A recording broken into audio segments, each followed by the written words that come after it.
Një prej, po themi, gjërave që ka marrë vëmendjen më të madhe në këto zgjedhje të 11 majit 2025, që është pikërisht dita që përkon me të drejtën e qytetarëve për të votuar dhe për të shprehur vullnetin e tyre përmes atij kryqit në fletën e votimit, ka qenë edhe vota e diasporës. Diaspora shqiptare gjithmonë ka qenë e regjistruar, ata që kanë pasur mundësi dhe dëshirë kanë ardhur nga vendet në të cilat kanë jetuar për të vendosur pikërisht vullnetin e tyre të lirë për të votuar, ndërkohë që risia e këtyre zgjedhjeve ishte vota e diasporës nga vendet në të cilat këta persona, këta qytetarë shqiptar jetojnë. Një proces i cili ka qenë i shumë diskutuar, ndonjëherë edhe nëse diaspora duhet votonte apo jo, edhe kjo ka qenë një prej diskutimeve, megjithatë tashmë jemi përballë një fakti të kryer. Diaspora shqiptare e regjistruar, një pjesë e mirë e tyre kanë votuar, dhe se si është parë dhe është ndjekur ky proces do ta diskutojmë më gjërësisht me Georgina Poçi, antare apo më saktë edhe një vajzë e cila jeton në diasporë, ka votuar prej aty dhe më tej ka ardhur në Shqipëri si vëzhguese për ta ndjekur të gjithë këtë proces. Ne do të diskutojmë më gjërësisht. Georgina, të përshëndesim. Përshëndetje. Tani, të fillojmë pak me ndjesitë, se janë të rëndësishme të shprehen, besoj, aq më tepër në një proces të kërkuar për vite e vite me radhë, ndonse 2025 e bëri realitet. Si e ndjeni që për herë të parë patët mundësinë të votonit nga diaspora, ndonse këtë ditë jeni gjendur edhe fizikisht në Shqipëri? Është e vërtet që ndjesitë janë të paimagjinueshme, sepse të votosh është një drejtë kushtetuese, dhe pavarësisht faktit se unë nuk jetoj në Shqipëri, unë vazhdoj edhe e ndjek të gjitha proceset që ndodhin në Shqipëri, shikoj lajmet, shikoj emisione të ndryshme, edhe dua që ta bëj Shqipëri një vend të mirë. Jo vetëm unë, po edhe të gjithë shqiptarët e cilët jetojnë në diasporë, duam të japim kontributin tonë edhe ta shohim Shqipërinë të zhvillohet shumë e më shumë. Edhe ndjesitë ishin temase të paimagjinueshme dhe të pashpjegueshme, sepse ne kemi luftuar edhe si lëvizje me diasporën për Shqipërinë e lirë që ta arrijmë këtë të drejtë kushtetuese, që ta arrijmë të votojmë, edhe mund të them që ndjesim më të mirë nuk ka. Po ndërkohë një kuriozitet që mua më vjen momentin e parë që ju keni votuar nga diaspora dhe më pas jeni kthyer për ta ndjekur vetë procesin, kemi parë raste të shqiptarëve që janë kthyer në atë për të votuar, pra nuk kanë zgjedhur që ta dërgojnë votën e tyre me zarf, por kanë ardhur të votojnë këtu në mënyrë manuale dhe të votojnë direkt nga Shqipëria. Ju pse e bët zgjedhjen që fillimisht të votonit nga diaspora e më pas të ishit këtu? Pra kishit mundësinë për të votuar edhe fizikisht këtu, po zgjedhët diasporën dhe këtë mënyrën e re që patjetër po e gëzonte e gjithë diaspora dhe çdo shqiptar që ndodhej jashtë? Kishte dy arsye pse e bëra këtë. Arsyeja e parë ishte sepse kur vendosëm grupin të cilët do të shkonim në terren për të vëzhguar votimet, unë e kisha dërguar votën, tashmë isha regjistruar, më kishte ardhur zarfi dhe e nisa votën me zarf. Ndërsa arsyeja tjetër është që votimin unë e bëj në vendlindjen time që është Kukës, dhe vëzhgimin doja ta bëja në Tiranë, kështu që nuk mund të votoja dhe të vëzhgoja në të njëjtën kohë. Georgina, ti ke qenë si vëzhguese në Parkun Olimpik, besoj, aty ku janë gjendur votat e diasporës. Jo, unë kam qenë vëzhguese vetëm në disa qendra votimi në 2-3 shkolla në Tiranë, pastaj unë kam pasur fluturimin e kthimit në darkë, kështu që unë kam ikur, por ne kemi anëtarë të cilët janë momentalisht dhe vëzhgojnë procesin e numërimit. Megjithatë, për te faktit që ti tashmë je larguar, nuk gjendesh më në Shqipëri, po besoj kontributin tënd e ke dhënë dhe një shembull shumë të mirë për rezultatet. Madomendja që po. Më trego pak si e pet të gjithë procesin, nga votimi, nga pjesëmarrja, kemi të bëjmë një pjesëmarrje më të ulët, në fakt, se sa në zgjedhjet e kaluara, se sa në 2021-shin, më pak qytetarë kanë votuar, dhe po ashtu ke pasur mundësi të ndjekësh edhe procesin e numërimit. Doja të ndisha pak edhe për shtypjet e tua, këtë herë edhe si antare e kësaj shoqate të diasporës. Procesin e unë e kam ndjekur votimin prej orës 6:30 para se të hapeshin qendrat. Isha në një qendër tek shkolla e baletit edhe fillova aty. Edhe e zgjata vazhdova proces vëzhgimin deri në orën 3 të pasdites. Dhe gjatë kësaj kohe që unë isha aty, mund të them që në ato qendra që unë lëviza edhe i vëzhgova, mund të them që nuk gjeta shumë fluks sa të shpresja të gjeja. Pata mesazhe nga anëtarë të tjerë të diasporës për Shqipërinë e lirë në qendra ku kishte shumë fluks, kështu që nuk mund të them saktësisht a ishte pjesëmarrja aq sa pritej të ishte apo jo, sepse në disa qendra ku ishin anëtarë të tjerë kishte njerëz dhe në disa qendra ku isha unë nuk kishte dhe aq shumë. Ndoshta ishin qendrat ku unë isha ku nuk ishin shumë votues të regjistruar. Mund të them që prita Po, vazhdoni, ndjes. Edhe gjatë vështrimit mund të them që kam hasur si unë edhe anëtarët e tjerë të diasporës disa parregullsi, të cilat ne kemi postuar nëpërmjet lëvizjes Diaspora për Shqipërinë e Lirë në rrjetet sociale që ka faqja jon edhe lëvizja jon. Edhe disa këto parregullsi i kemi mbajtur të gjitha shënime dhe do t'i raportojmë në fund pasi të mbarojë gjithë procesi si i votimeve, si i numërimeve dhe i daljes së rezultateve, do përgatisim një raport të cilët do ta ndajmë tek website-i ynë edhe tek rrjetet tona sociale. Por mund të them që kam hasur disa parregullsi edhe jam shumë e lumtur që isha në terren që arrita të vëzhgoja çdo gjë që unë doja të vëzhgoja dhe që t'i mbaja shënim ato parregullsi në mënyrë që ne të punojmë që t'i rregullojmë për proceset e tjera të votimit. Ndërkohë ne kemi parë që për ata që kanë qenë duke vëzhguar procesin, pra që kanë banuar në Shqipëri, kanë ndjekur një sër trajnimesh për mënyrën se si do qaseshin edhe do mësonin mbi ligjet, rregullat, se si do funksiononin në raste parregullsish. Ndërkohë për diasporën si ka funksionuar, sa të informuar kanë qenë dhe si ka qenë procesi i mësimit të këtyre rregullave, si do duhet të reagonin në një situatë që mbasi ishte e pakëndshme, ndaj parregullsisë që mund të dilte si e papritur, si ka qenë për ju? Ne këtë vit nuk është hera e parë që kemi vëzhguar në grupin e të cilët ne ishim në terren, kemi pasur edhe vëzhgues të cilët kanë qenë edhe në vitet më përpara. Edhe këta vëzhgues e kanë marrë trajnimin nga KQZ-ja në mos gaboj, kanë marrë një trajnim kur kanë qenë prezent në terren për të vëzhguar, edhe këtë trajnim na e transmetuan edhe ne që ishim të rinj, sepse unë isha vëzhguese për herë të parë këtë vit. Na e transmetuan edhe ne dhe patëm takime të herpashershme ku na mësuan le të themi se si të vëzhgojmë, për më tepër që kemi marrë edhe dokumente ku janë të shkruara të drejtat edhe detyrat e çdo vëzhguesi. Edhe kemi lexuar ato, jemi përgatitur para se të vinim në terren. Mendojnë që në tërësi procesi i votimit të diasporës ka qenë, po themi, i thjesht. Kemi parë disa probleme, qoftë me dërgimin e zarfeve, qoftë me reagimin e postës në raste të tilla, ka qenë i shumë komentuar. Disa njerëz propozojnë që ndoshta mund të kishte pas një mënyrë më të thjeshtë për diasporën që të votonte, por mënyra përfundimtare ka qenë ajo e dërgimit të zarfit nga Komisioni Qendror i Zgjedhjeve dhe më tej dorëzimi përmes postës. Por besojnë që mund të kishte pasur një organizim më të mirë. Tani, besoj e mira nuk ka fund, edhe ne kemi hasur edhe në këtë proces disa le të themi probleme që kanë ndodhur. Unë kam pasur biseda, për mua nuk ka pasur asnjë problem, zarfi ka ardhur në kohë, jam lajmëruar me email që do më vi zarfi në këtë ditë, jam lajmëruar kudo ku zarfi ka qenë, edhe deri ditën që ka ardhur në kohë, si unë edhe familjarët e mi, por kam pasur biseda me miq të cilët nuk u ka shkuar zarfi, edhe ne do përpiqemi që të fokusohemi dhe të punojmë për këtë që në zgjedhjet e ardhshme zarfet të shpërndajnë të gjithë, nëse do të jetë akoma procesi i zarfeve. Dhe mendoj se koha që kishin ne në dispozicion për të menduar të gjithë procesin, nëse mund ta përmirësojmë, si mund ta zhvillojmë për dërgimin e zarfeve, ishte shumë e shkurtër. Edhe ne jemi shumë të lumtur që të votuam, edhe zarfet erdhën dhe kanë ardhur shumë zarfe, nuk e dini se i keni parë statistikat që kanë ardhur shumë zarfe, edhe janë kthyer mbrapsht në KQZ nga votuesit shumë zarfe. Kështu që ne jemi të lumtur me numrin e personave të cilët janë regjistruar në diasporë për të votuar dhe zarfet që kanë mbërritur në KQZ. Është një numër që e shpresonim, nuk e prisnim, ishte shumë i kënaqshëm, le të themi për herë të parë për shqiptarët e cilët kanë votuar. Madje kemi parë një qytetar shqiptar nga Madagaskari që ka dërguar zarfin e tij, ka kërkuar dhe ka dërguar zarfin e tij. Dhe kjo na tregon edhe një herë që diaspora shqiptare ndoshta është akoma edhe më e përgjegjshme se sa e rëndësishme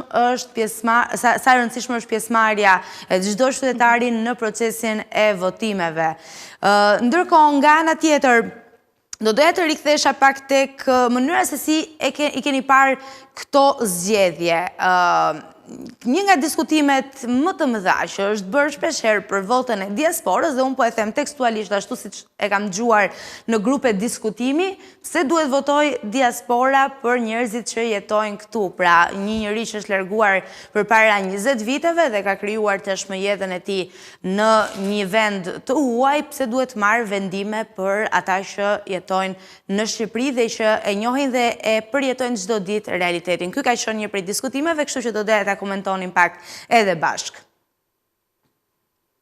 Unë mund të flas në këtë pikë të paktën fillimisht për veten. Unë kam 5 vite që jam larguar nga Shqipëria. Ndoshta nuk kam 20 siç mund të kenë disa të tjerë për të cilët është bërë diskutimi. Unë kam 5 vite që jam larguar, edhe unë jam larguar për disa arsye. Edhe këto arsye, në momentin që unë jetoj jashtë, besoj unë jam me mendimin që i shikoj me objektivitet, nuk i shikoj në një si asnjanse, le të themi, ku unë mund të arrij të zgjedh, unë edhe pjesëtarët të tjerë në diasporë, mund të arrijmë të zgjedhim në një mënyrë asnjanse, pa u përfshirë me emocione dhe në një mënyrë më të largët, le të themi, duke i gjykuar objektivisht partitë, programet e tyre, si duan ta shikojnë Shqipërinë, por gjithashtu dhe duke i krahasuar me vendet ku ne jetojmë. Unë jetoj momentalisht në Gjermani dhe duke parë se si kanë programet të partitë dhe se si mendojnë ato për popullin e tyre në vitet e ardhshme, arrit ta krahasoj edhe të gjej një zgjidhje të përafërt edhe për Shqipërinë. Kështu që besoj kjo është diçka me shumë rëndësi. Përveç kësaj, të votosh është për shtetasit shqiptar, ne jemi shtetas shqiptar, pavarësisht se ne jetojmë jashtë, kemi pasaportë shqiptare, kështu që është drejt kushtetuese që nuk duhet shkelur. Po ndërkohë po flisnim për komentet, por doja të dija edhe ju si e keni parë dhe si mendoni çfarë vlerë dhe peshe do të ketë në këtë rast vota e diasporës për vendimarrjen dhe gjithçka që do arrijmë të shikojmë kur të gjitha rezultatet të kenë mbaruar dhe të jenë lexuar, edhe pse pothuajse të gjitha i kemi parë deri më tani. Besoj pesha do të jetë e madhe sepse ka shumë votues nga diaspora, pastaj secilën parti do të votojnë është zgjedhja e çdo personi dhe çdo individi që jeton në diasporë, aty nuk mund të influencoj apo të jap një koment, nuk secili e di vetë se cilën parti do votoj sipas asaj që mendojnë që është më e mira për Shqipërinë. A mendojnë që mund të jetë përcaktuese nga ana tjetër vota e diasporës, është diskutuar shpeshherë? Përcaktuese, patjetër që do jetë sepse ka një numër shumë të madh votuesish në diasporë. Okej. Në të gjithë numrin e votuesve që janë gjithsej të ndarë në ata që kanë votuar në brenda vendit dhe ata që kanë votuar jashtë vendit, ne jemi një numër goxha i madh. Besoj në mos gaboj diku te 20%, nëse e kam llogaritur se që duhet. Diçka tek 18% kanë qenë në fakt, po themi, diaspora e regjistruar dhe pjesëmarrëse në këto zgjedhje, e cila nuk shkon larg vendeve të tjera që kanë aplikuar votën e diasporës në të njëjtën mënyrë. Jemi pak a shumë në të njëjtat shifra për zgjedhjet e para ku aplikohet vota e diasporës përmes postës, kështu që le të themi ka pasur një impakt pozitiv. Besoj në zgjedhjet e ardhshme do të jetë akoma edhe pjesëmarrje më e lartë. Megjithatë, ta krahasosh me pjesëmarrjen në Shqipëri, e cila ka qenë 42.16%, le të themi që vota e diasporës ka qenë goxha aktive dhe e përfshirë në këto zgjedhje parlamentare të 11 maj 2025. Tani t'ju pyesim në terma më konkret, duke qenë se është diskutuar shpeshherë për një përfshirje të diasporës edhe në parlamentin shqiptar, që besoj ky duhet të jetë një nga hapat e ardhshëm dhe do të ishte më se e drejtë. Cilat mendojnë që janë gjërat kryesore apo shtyllat kryesore ku duhet të mbështeten tashmë ata që do ta drejtojnë këtë vend kushdo qofshin, për sa kohë jemi ende duke pritur rezultatet e fundit të votimeve. Pra, kushdo qoftë qeveria e re dhe kryeministri i ri i Shqipërisë, cilat besojnë që janë shtyllat kryesore ku duhet të mbështeten për ta zhvilluar akoma edhe më tej vendin tonë dhe për të plotësuar nevojat e secilit qytetar që banon në Shqipëri, por duke përfshirë kështu edhe diasporën. Unë mund të them në këtë pikë, nuk e se jam eksperte në fushën e politikës, unë jam antare e diasporës për Shqipërinë e Lirë dhe jap kontributin tim aty ku mundem, unë jam e një fushë komplet tjetër, por do ta jap sipas mendimit tim dhe perspektivës time, të paktën në këto 5 vitet e fundit që unë kam parë në Gjermani dhe që krahasoj edhe mundohem të shoh ku mund të përmirësohet Shqipëria. Edhe jam e mendimit që shtyllat kryesore të cilat duhet të funksionojnë në një vend, që vendi pastaj të funksionojë edhe në fusha të tjera, janë arsimi edhe shëndetësia. Këto të dyja momentalisht nuk funksionojnë shumë mirë në Shqipëri, edhe ka vend shumë për përmirësim dhe nëse qeveria e re do të përmirësojë në këto të dyja do të fokusojë në këto të dyja për t'i përmirësuar, jam shumë e sigurt që fushat e tjera do të përmirësoheshin me lehtësi. Unë në fakt doja të ndaleshëm edhe pak më gjatë tek eksperienca. E dim fare mirë që secili kur vendos të largohet edhe të jetojë në një shtet tjetër ka arsyet e veta, pakënaqësitë ndoshta apo edhe duke kërkuar mundësi më të mira. Tani që kemi dhe votën e diasporës që si po e thonim një risi edhe shumë e diskutuar e kërkuar në të njëjtën kohë. Në një moment ideal, nëse gjithçka rregullohet në sensin që diaspora ka mundësinë që të votojë, të ketë vendimarrje dhe të bëhet ajo çfarë mund të kërkojë dhe mund të bie në konsensus të gjithë. A mendon të paktën edhe nga diaspora, nga bisedimet që ke patur edhe me të tjerë që mund të rikthehen edhe mund të gjejnë të ardhmen në Shqipëri, mund t'i afrojë me Shqipërinë në vetvete ky proces votimi edhe kjo vendimarrje? Për mua personalisht po, unë e kam çuar në përmend. Domethënë, përveçse se ne jetojmë jashtë, kemi jetën tonë jashtë, ne nuk të paktën unë nuk ndihem 100% si në shtëpi sepse vendi im është Shqipëria, fundi atë dheu im është Shqipëria. Edhe unë fluturoj shumë shpesh në Shqipëri, takoj miq, takoj të afërm të tjerë sepse familjen e kam të gjithë këtu. Edhe sikur edhe nëse nuk i takoj ata, unë vi thjesht për të ndier ajrin në Shqipëri. Kështu që nëse Shqipëria do të funksiononte në disa aspekte siç funksionon vendi ku unë jetoj momentalisht, që kemi siguri edhe kemi një qetësi dhe siguri për të ardhmen në të gjitha aspektet, unë e kam çuar në përmend faktin për të kthyer dhe besoj se si unë mendojnë edhe shumica ose një pjesë e madhe e shqiptarëve në diasporë. Shpesh është bërë thirrje për kthimin e të rinjve sidomos që jetojnë në vende të huaja, në vende të tjera, një prej vendeve më preferuar apo themi për largimin masiv të rinjve nga Shqipëria ka qenë pikërisht Gjermania. Megjithatë, a nuk mendojnë që jeni ju të rinj që duhet të sillni eksperiencën tuaj të marrë tashmë në këto vende të huaja për ta bërë këtë vend më të mirë? Besoj ne si lëvizje diaspora për Shqipërinë e lirë, këto jemi duke bërë momentalisht, jemi të paktën jo të përfshirë në politikë, por në metoda të tjera, po japim kontributin ton duke parë nga vendet ku jetojmë, po e sjellim dhe në Shqipëri. Ndërkohë, me që po flisnim edhe për lëvizjen, doja të dinim nëse keni ndonjë plan tjetër që është kështu rrugës që mund ta zbuloni edhe ne mund të jemi sy e vesh për të parë se çfarë mund të ketë në të ardhmen, sepse e dim që procesi i votimit ka qenë shumë impenjativ për secilin për jush, pra edhe për organizimin, për më pas vëzhgimin edhe pritjen e rezultateve. Çfarë ka rrugës nga lëvizja? Nëse drejtohet pyetja për politika apo jo, kjo është një çështje që i takon kryesisë së lëvizjes, nuk është një çështje që unë duhet ta mendoj apo duhet ta ndaj, por ne e kemi diçka shumë të sigurt që ne do fokusohemi tek përmirësimi i procesit të votimit, sepse ne kishim vëzhgues në terren edhe i kemi marrë disa problematika dhe në votimet që do të jenë së shpejti, do fokusohemi që të përmirësojmë ose të përmirësojmë procesin e votimit, procesin e numërimit, si dhe të fokusohemi që vota e diasporës, nëse do jetë në mënyrë zarfesh apo në mënyrë tjetër, të përmirësohet procesi që mos ketë problematika si nuk mbërriti zarfi apo nuk u dërgua zarfi në KQZ. Këto dy pika do jenë kryesore që ne ti përmirësojmë, pastaj proceset e tjera të cilat kryesia i di më mirë. Georgina, një ndoshta mesazh apo thirrje të fundit si diasporë këtë herë, si një prej përfaqësueseve, po e themi kështu, për çdo që jeton këtu në Shqipëri? Thirrja ime në fakt duhej dhënë para votimeve dhe unë do kisha dëshirë që t'isha ftuar ta kisha dhënë para votimeve që çdo person të shkojë të votojë sepse vota është shumë e rëndësishme, edhe një vot e çdo qytetari ka peshë. Por tani kjo nuk vlen më sepse tani e kemi parë, ka mbaruar procesi i votimeve dhe e kemi parë pjesëmarrjen në votime. Thjesht dua të jap një mesazh tjetër të lidhur me këtë mesazh që të mos jeni indiferent, por të ngrenë zërin për çdo lloj padrejtësie që ka në vend, sepse nëse qëndrojnë indiferent edhe pasiv, nuk mund të vijë ndryshimi apo le të themi përmirësimi i vendit edhe një përmirësim i të ardhmes së Shqipërisë duke ndenjur dhe duke mos e ngritur zërin, sepse zëri yt ka fuqi.